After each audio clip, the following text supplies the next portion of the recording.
कि गन्ना किसानों को सुरक्षित रखना है तो सिर्फ चीनी बनाने से काम नहीं चलेगा, सिर्फ गुड़ बनाने से काम नहीं चलेगा, हमें कुछ और करना चाहिए। और इसलिए हम इथेनॉल पर जोर दे रहे हैं ताकि गन्ना किसान को कभी भी चिंता न रहे।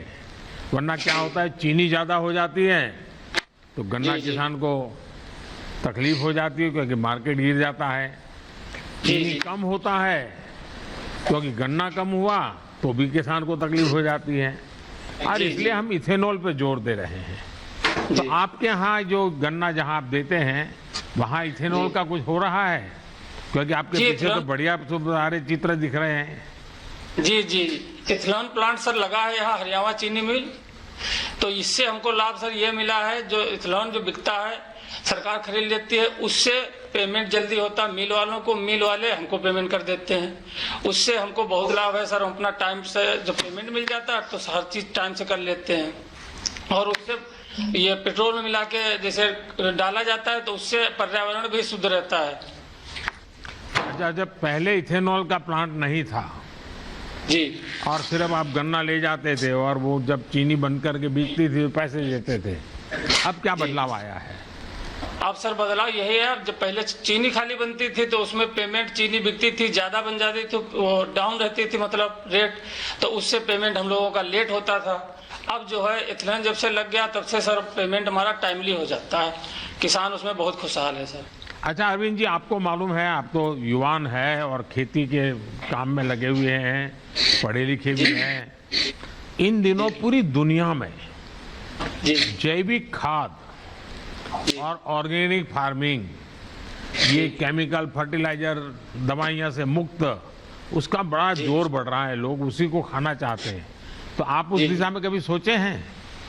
जी, हम खेती जैविक मतलब हम ये ऑर्गेनिक खेती करते हैं। जैसे ढैंचा मैंने बो देता है और ढैंचा बोने के बाद में कंपोस्ट खाद वही डालते हैं सर, रसायन बहुत कम प्रयोग करते हैं।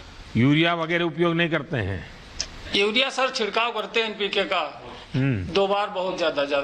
यानी अभी 100% जैविक नहीं कर रहे हैं आप?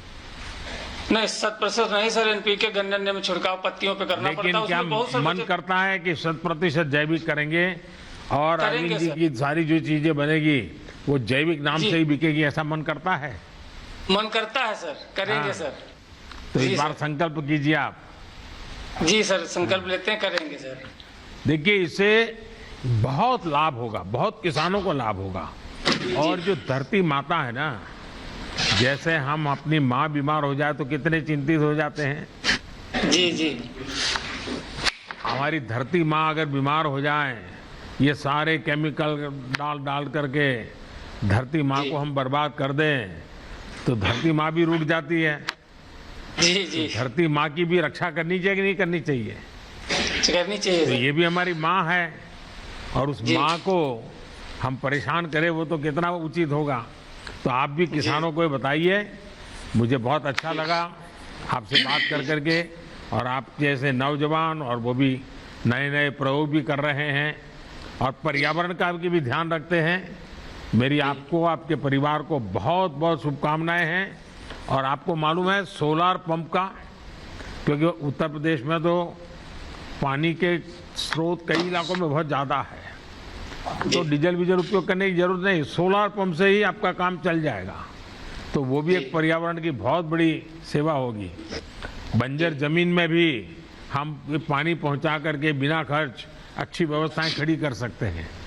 तो अरविंद जी, मेरी बहुत शुभकामनाएं आपको। धन्यवाद जी। Thank you sir. अब हम चल रहे हैं खेड़ा गुजरात। यहाँ एक कंप्रेस बायोगैस तथा बायो मैन्योर प्लांट है जो गोबर तथा अन्य वेस्ट पर आधारित है। यहाँ किसान भाई श्री अमित कुमार प्रजापति जी मौजूद हैं जो अब माननीय प्रधानमंत्री जी से बात करेंगे। नमस्कार अमित जी, नमस्ते। मजामा बेला? मजामा साहब, मजामा भगवान। हाँ, बताइए, थोड़ा हिंदी में बोलोगे आज? हाँ सर, मेरा नाम अमित कुमार कनुभाई प्रजापति है। मैं आनंद गुजरात खेड़ा रहता हूँ और मैं ऑर्गेनिक खेती करता हूँ। और मेरा जो भी गोबर और वगैरह होता है वो मैं इसी प्लांट में देता हूँ। इसकी वजह से मेरा स्टोरेज और वो कम हो गया है और उत्पादन भी बहुत ज्यादा बढ़ा है। वो आप उसके खूब खूब धन्यवाद है सर। कितने पशु हैं प्रजापति जी आपके पास? 20 से 25 है सर। 20-25 पशु है, तो जी सारा सर। गोबर आप ये बड़े प्लांट में दे देते हैं, जी सर। तो उसमें से क्या कमाई होती है आपको? सर दो बेनिफिट होते हैं उससे। जो गोबर हम स्टोरेज करते थे पहले, वो करने की जरूरत नहीं होती है, वो एरिया पूरा क्लीन रहता है और क्लीनिंग की भी परेशानी नहीं रहती है। और दूसरी, ये तुरंत इनकम हो जाती है और फर्टिलाइजर के रूप में हमें मिल जाता है वापस। अच्छा, फर्टिलाइजर के रूप में जितना आप जमा करते हैं उतना वापस मिलता है, जी सर। और ऊपर से पैसे भी मिलते हैं। जी सर, आमदनी बहुत ज्यादा अच्छी हो गई कितनी है इस कितनी होती प्लांट की होगी? वजह से। अगर सीक्रेट नहीं है तो बताइए मुझे, कितनी होती है? नहीं सर, ऐसा तो कुछ नहीं है। 20-25% इनकम ज्यादा हो गई है साल अच्छा। के मुकाबले। बड़े बड़े चतुराई से जवाब देते हैं आप। नहीं सर, ऐसा कुछ नहीं है। अच्छा, आपको ये स्वच्छ ईंधन से जुड़ी सरकार की जो योजनाएं हैं उसका आपको लाभ मिल रहा है? जैसे आपने बताया एलपीजी, बायोगैस, इनसे भी आपको फायदा हो रहा है। तो ये आपको ही मिल रहा है कि जो लोगों के पास पशु नहीं है और वो भी इस एलपीजी वगैरह का फायदा मिलता है उनको? हाँ सर, मिल रहा है, क्योंकि जिनके पास पशुपालन नहीं है पर उनको खाद तो मिल ही सकता है यहाँ से। और गोवर्धन नाथ के जरिए जो उत्पन्न खाद है वो बहुत ही अच्छा है, बहुत ही बढ़िया है। जो मेरा पर्सनल एक्सपीरियंस है, पहले मैं बनाना की खेती करता था तो 15-20 दिन में लीफ नहीं निकलती थी, उसके पत्ते नहीं आते थे। मगर इसका उपयोग करने के जरिए 15 दिन में लीफ आ जाती है, पत्ते आ जाते हैं। और पानी का संग्रह जमीन में बहुत ज्यादा होता है, मिनरल्स बहुत ज्यादा बढ़ गए हैं। इसकी वजह से हमारा उत्पादन भी बहुत ज्यादा बढ़ गया है।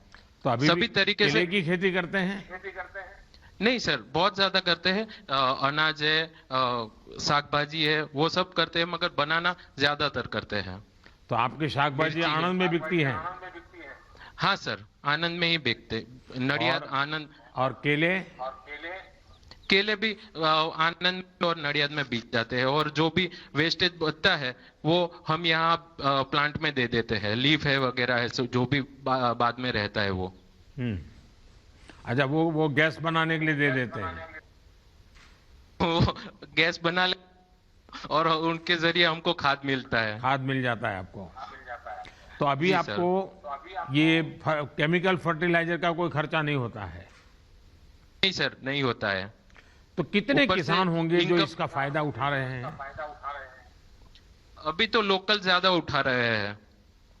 अच्छा, जो पीछे इतना बड़ा प्लांट मुझे दिख रहा है प्रजापति जी, ये जी सर। बनने के बाद आपके और इस इलाके के जीवन में क्या फर्क आया?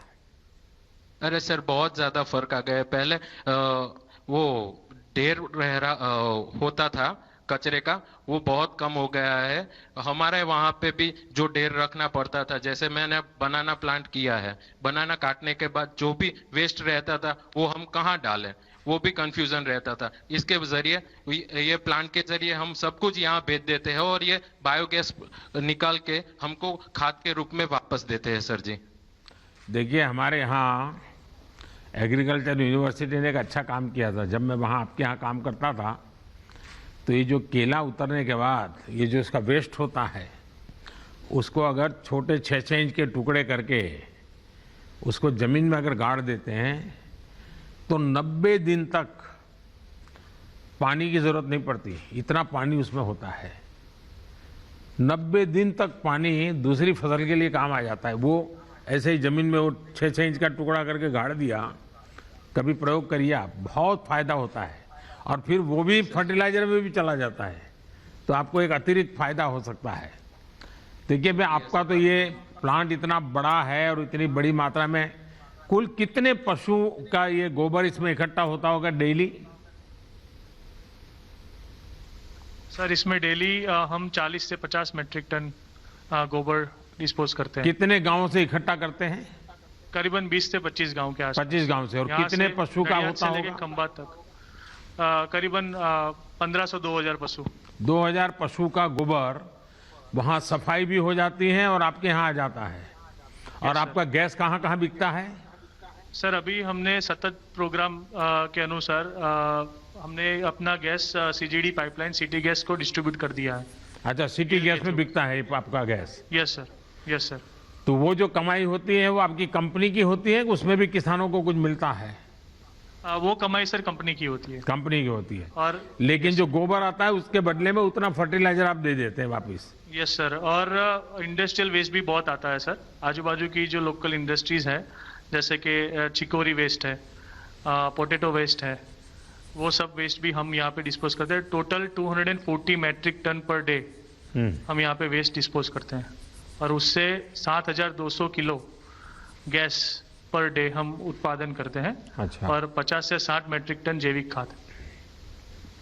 चलिए, मुझे बहुत अच्छा लगा और अमित जी से भी बात करने का मौका मिल गया।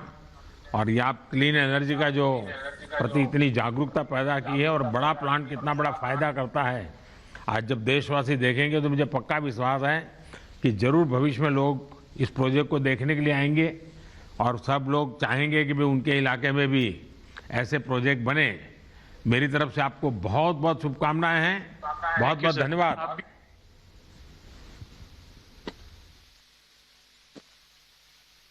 धन्यवाद आदरणीय प्रधानमंत्री जी। अब वह समय आ गया है जिसके लिए हम यहाँ एकत्रित हुए हैं। मैं आदर सहित निवेदन करूंगा माननीय प्रधानमंत्री जी से कि वो रिमोट दबाकर पुणे स्थित 3 पेट्रोल पंपों पर E100 ईंधन उपलब्ध कराए जाने का शुभारंभ तथा road map for ethanol blending in India 2020-2025 पर एक्सपर्ट कमेटी की रिपोर्ट का अनावरण करें।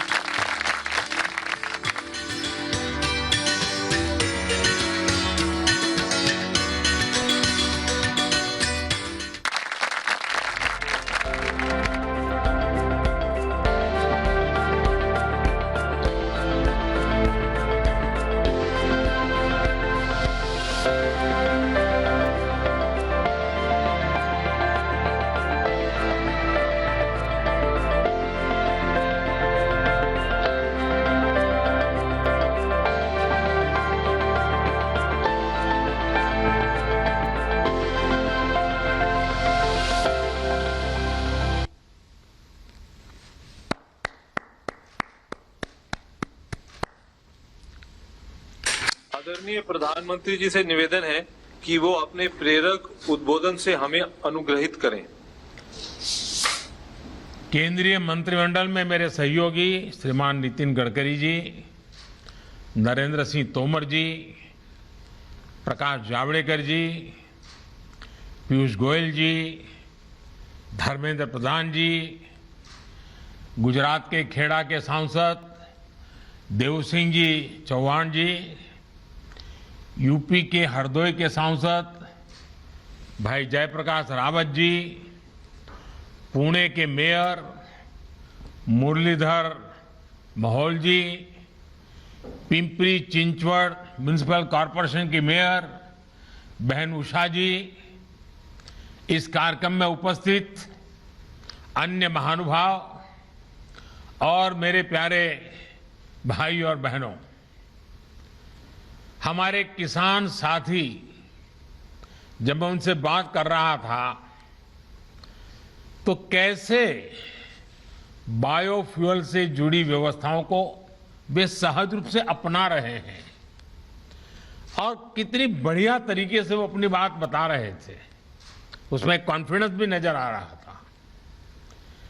स्वच्छ ऊर्जा, क्लीन एनर्जी, देश में जो इतना बड़ा अभियान चल रहा है उसका बहुत बड़ा लाभ देश के एग्रीकल्चर सेक्टर को भी मिलना स्वाभाविक है। आज विश्व पर्यावरण दिवस के अवसर पर भारत ने एक और बड़ा कदम उठाया है। इथेनॉल सेक्टर के विकास के लिए एक विस्तृत रोड मैप आज अभी मुझे जारी करने का सौभाग्य मिला है। देश भर में इथेनॉल के उत्पादन और वितरण से जुड़ा महत्वाकांक्षी E100 पायलट प्रोजेक्ट भी पुणे में लॉन्च किया गया है। मैं पुणे वासियों को बधाई देता हूं, पुणे के मेयर को बधाई देता हूं। हम अपने तय लक्ष्यों को समय पर हासिल कर पाए, इसके लिए मैं बहुत बहुत शुभकामनाएं देता हूं। साथियों, अगर आप गौर करें तो आज से 7-8 साल पहले देश में इथेनॉल की चर्चा बहुत कम, रेयरली कभी होती थी। कोई उसका जिक्र ही नहीं करता था, और अगर जिक्र कर भी दिया तो जैसे एक रूटीन कोई बात होती है, ऐसा ही हो जाता था। लेकिन अब इथेनॉल 21वीं सदी के भारत की बड़ी प्राथमिकताओं से जुड़ गया है। इथेनॉल पर फोकस से पर्यावरण के साथ ही एक बेहतर प्रभाव किसानों के जीवन पर भी पड़ रहा है। आज हमने पेट्रोल में 20% इथेनॉल ब्लेंडिंग के लक्ष्य को 2025 तक पूरा करने का संकल्प किया है। पहले जब लक्ष्य सोचा था तो ये सोचा था कि ये 2030 तक हम करेंगे, लेकिन पिछले कुछ दिनों में जिस प्रकार से सफलताएं मिली हैं, जन सामान्य का सहयोग मिला है, लोगों में जागरूकता आई है और हर कोई इसके महत्व को समझने लगा है, और इसके कारण अब हमने 2030 में जो करना चाहते थे उसको 5 साल कम करके 2025 तक करने का निर्णय किया है। 5 साल एडवांस। साथियों, इतने बड़े फैसले का हौसला बीते 7 सालों में देश ने जो लक्ष्य प्राप्त किए हैं, देश ने जो प्रयास किए हैं और उसमें से जो सफलता मिली है, उसी के कारण ये आज निर्णय करने की हिम्मत आई है। 2014 तक भारत में एवरेज औसतन सिर्फ 1-1.5% इथेनॉल की ही ब्लेंडिंग हो जा पाती थी। आज ये करीब करीब 8.5% तक पहुंच गया है। वर्ष 2013-14 में जहां देश में 38 करोड़ लीटर इथेनॉल खरीदा जाता था, वहीं अब इसका अनुमान 320 करोड़ लीटर से ज्यादा का है। यानी करीब करीब 8 गुना ज्यादा इथेनॉल खरीदा गया है। बीते साल ही ऑयल मार्केटिंग कंपनियों ने करीब 21,000 करोड़ रुपए का इथेनॉल खरीदा है। इसका एक बड़ा हिस्सा, जो 21,000 करोड़ रुपया खर्च किए गए, उसका बड़ा हिस्सा हमारे देश के किसानों की जेब में गया है। विशेष रूप से हमारे गन्ना किसानों को इससे बहुत लाभ हुआ है।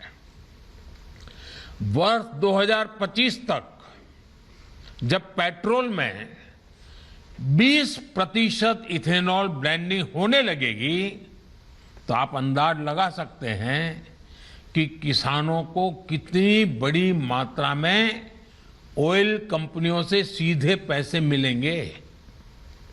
इससे चीनी से अधिक उत्पादन से जुड़ी जो भी चुनौतियां हैं, क्योंकि कभी कभी चीनी ज्यादा पैदावार हो जाती है तो दुनिया में भी कोई खरीदार नहीं होता है, देश में भी दाम गिर जाते हैं और बहुत बड़ी चुनौती पैदा रखना कहां वो भी संकट हो जाता है। ऐसी सारी चुनौतियों को कम करने में और इसका सीधा लाभ गन्ना किसान की सुरक्षा से जुड़ जाता है, ये बहुत लाभ होने वाला है। साथियों, 21वीं सदी के भारत को 21वीं सदी की आधुनिक सोच, आधुनिक नीतियों से ही ऊर्जा मिलेगी। इसी सोच के साथ हमारी सरकार हर क्षेत्र में निरंतर नीतिगत निर्णय ले रही है। देश में आज इथेनॉल के उत्पादन और खरीद के लिए जरूरी इंफ्रास्ट्रक्चर के निर्माण पर बहुत जोर दिया जा रहा है। अभी तक इथेनॉल बनाने वाली ज्यादातर इकाइयां और ज्यादातर 4-5 उन राज्यों में ही थी जहां चीनी का उत्पादन ज्यादा होता है।